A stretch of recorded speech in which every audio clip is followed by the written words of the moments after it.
Welcome back, Crazy Eights. Today's video is mainly going to be on abuse and what I went through.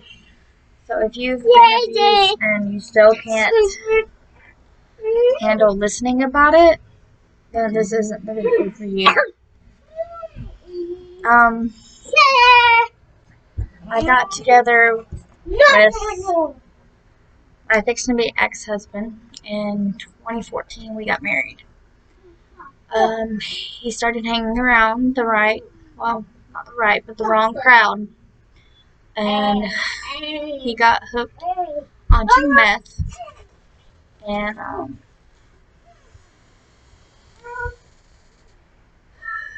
he got very addicted to it, and it got to where he was calling me names. He was beating me up every single day. If I did not give him money, because I was the only one working, I'd get beat up for it.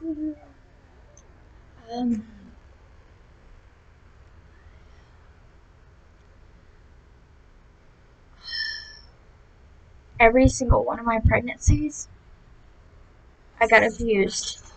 Not just physically, but mentally, every day. If he was home, he was either calling me names or accusing me of everything in the book. I got put down every day. Every day.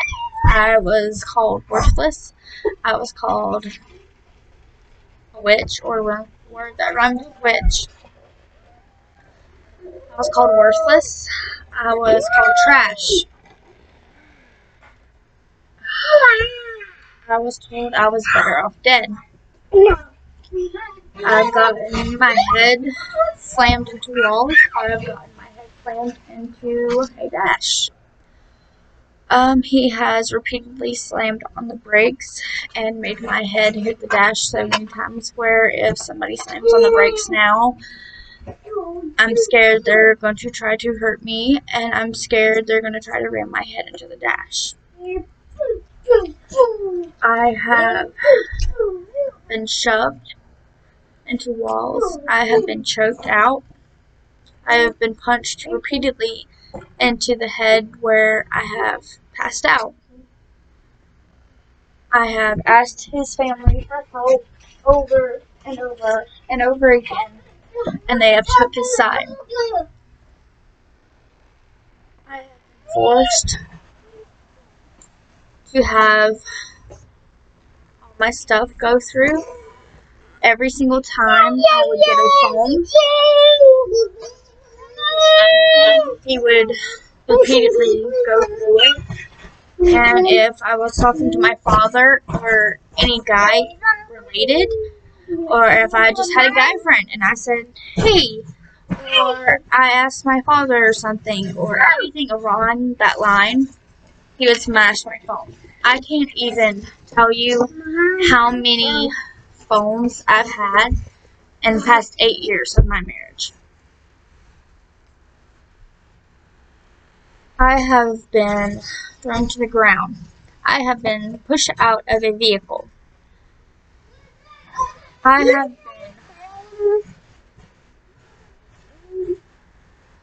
been so many times I've had my head shoved against a window.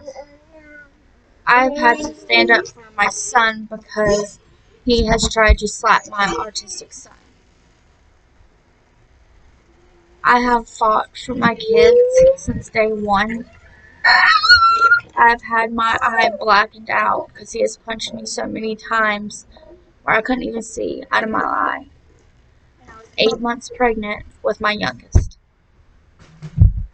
I've had bruises all over my body where he punched me repeatedly over and over again. I was not allowed to wear girl clothes. I was not allowed to have any social medias. I was not allowed to look nice. I was not allowed to look around if we went anywhere. I was not allowed to look out the window for long. If there was a human being outside, we was in a parking lot, and somebody looked at me, it was my fault, and I was getting yelled at for it.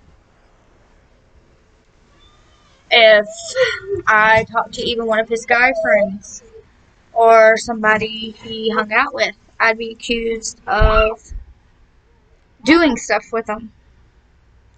If we went anywhere, I was to stay inside of our vehicle, and I was not allowed to leave. Me and the kids, I can't tell you how many places we have went where me and the kids had to stay in the car, where he went inside and he done his drugs. We were forced to stay in that vehicle and not get out. And if we did, or if I did, I got my ass beat. I have repeatedly begged his family for help, and they always said, "Oh, he probably didn't do that. I don't believe you." Or they would just say, "Oh, we'll talk to him."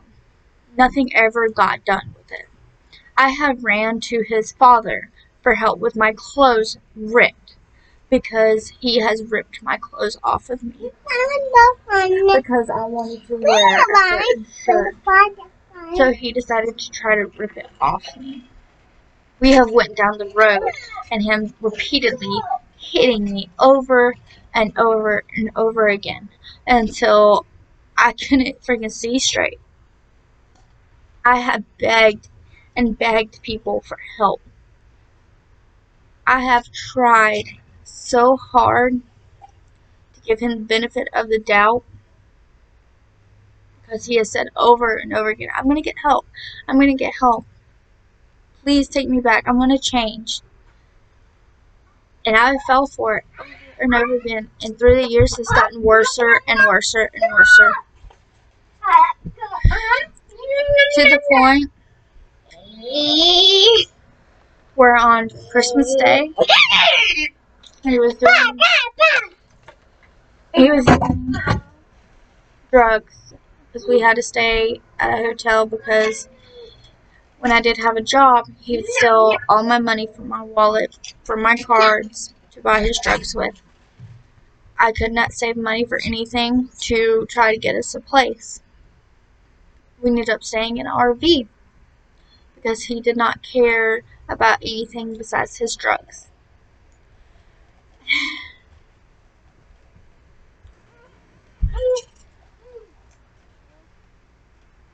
On Christmas Day, we were at a motel. He was doing meth, and I had money on my card for our room for another month. I would not give him money for meth, and he decided that if I did not give him meth, that he was going to kill me. And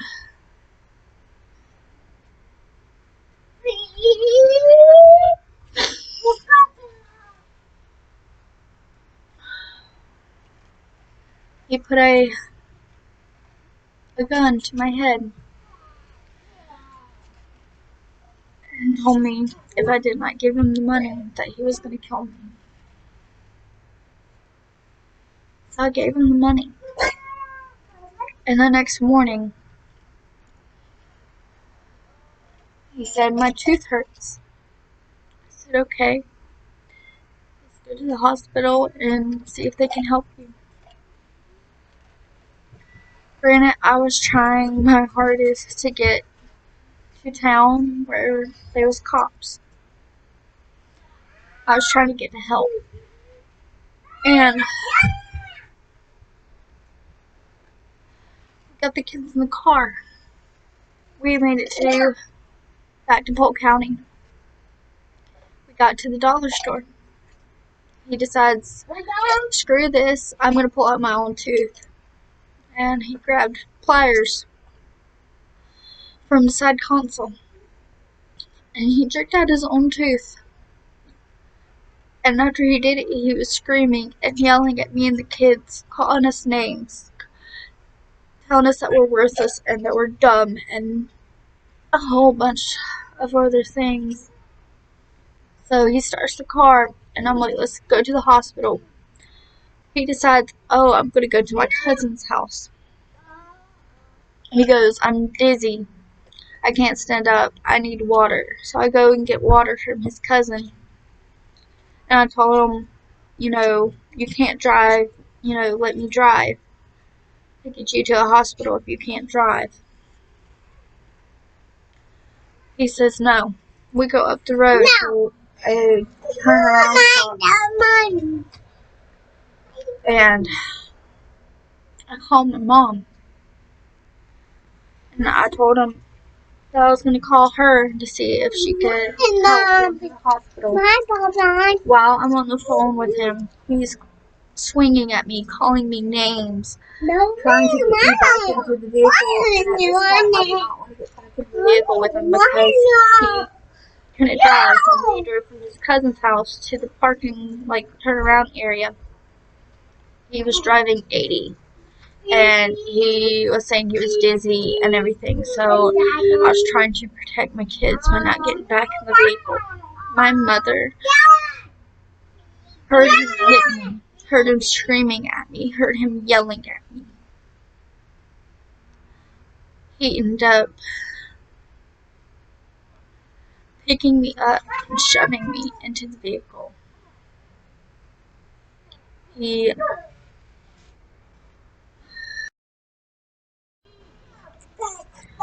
got into the car and he drove all the way to Subway instead of the hospital. And he's yelling and screaming still. And this lady, she just came out of the gym and she goes, you don't deserve that. I've been through it. You don't deserve it. And she said that as he was trying to go into Subway where his mom and I was working. And she was working that day. So he comes back to the vehicle while she's saying that to me. And he starts screaming and yelling some more. And I got in the back because the kids were screaming and crying. I was scared. So I'm facing the kids. And he repeatedly keeps punching me in my back. And it wasn't long, and the cops showed up. And asked what happened. I told him what happened. His mom comes out asking what the hell's going on, and I went to talk to her. The cops told her that he hit me in my back repeatedly and was screaming and yelling in front of the kids. She starts cussing me out, calling me a witch, a word that rhymes with witch, over and over and over again, and started calling me a bunch more names in front of the cops. So they arrested him, and then they arrested her for calling me a lot of names. They went to jail, and he had to stay in there for 48 hours. She got out in a day. No. And then I got a restraining order against him. And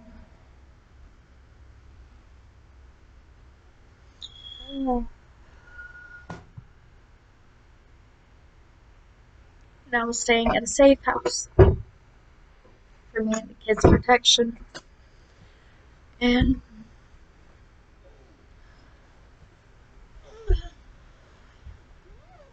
he had people blowing up my phone, telling me that he was going to kill me, that if I left that safe house, that me and my kids would be dead. And I went to court yesterday. He's trying to say that he was mentally unstable to do a trial. He's trying to play like he is too dumb to do anything. He is trying to play like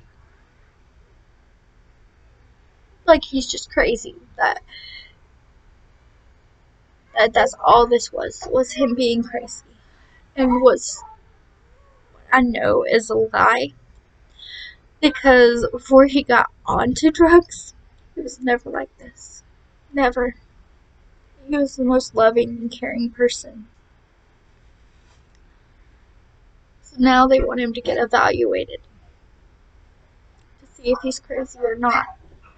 And if he is, they're going to make him go through therapy and a whole bunch of drug classes and therapies to be able to be trialed against, to try to open up his brain. And if he isn't, then they're going to throw him in jail because he lied. And he's just trying to say that he was mentally unstable just because he didn't want to be trialed against. But I moved states for our safety because he kept having people call and message me saying that they were going to kill me and the kids. So now I'm probably a state or so away for my safety, for my kids' safety. And there's a lot of stuff in between all of them years I still can't talk about. And I'm hoping one day I can talk about it. That at this point, I can talk about it. And I know it's going to be a while before I can. It took me a while to be able to say the word God, which I want to say that's a big accomplishment for me. There's still 2 more words to that I still can't say. I'm hoping one day I'll be able to say it. And I'm hoping that this trauma won't haunt me forever. I'm hoping that I'll learn self-worth. I'm hoping I will learn that I am worth something, that I am beautiful, that I am strong,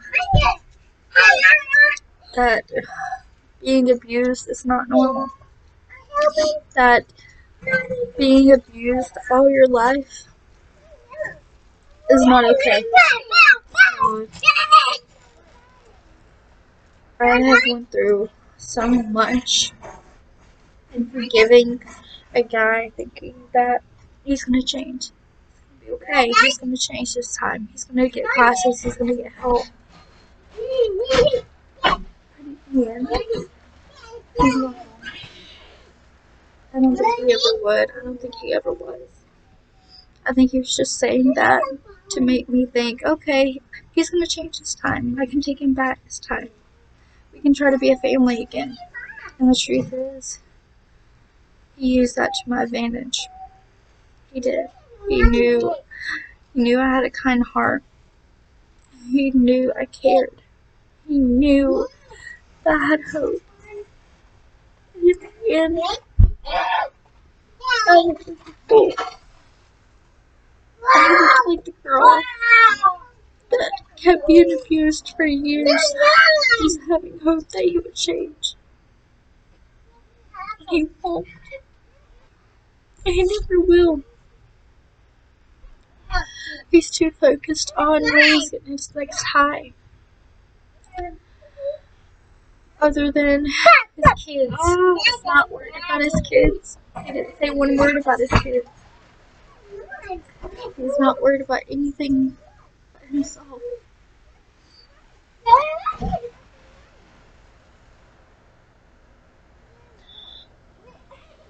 Since day one,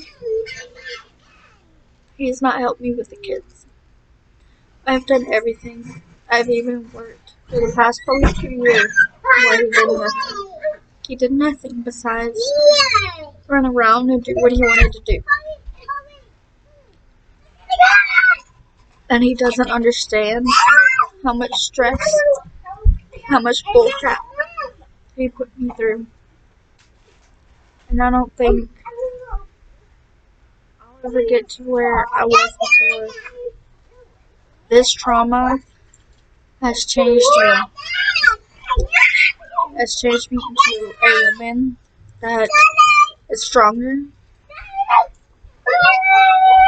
and is trying to get stronger mentally. But physically, I've learned But he was never worth me. He was never worth everything I gave him. He was not worth everything I did for him. He was not worth me.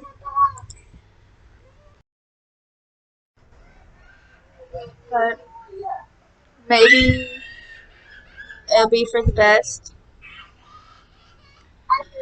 We're supposed to go back to court May 18th. And I don't have to go. They told me they're going to put me on standby. So, I guess. But what I'm trying to say here and share my story, don't stay. Get help. Don't listen to, I'm going to change, I'm going to change, I'm going to change. Never want to. Thank y'all for watching. Bye, my videos.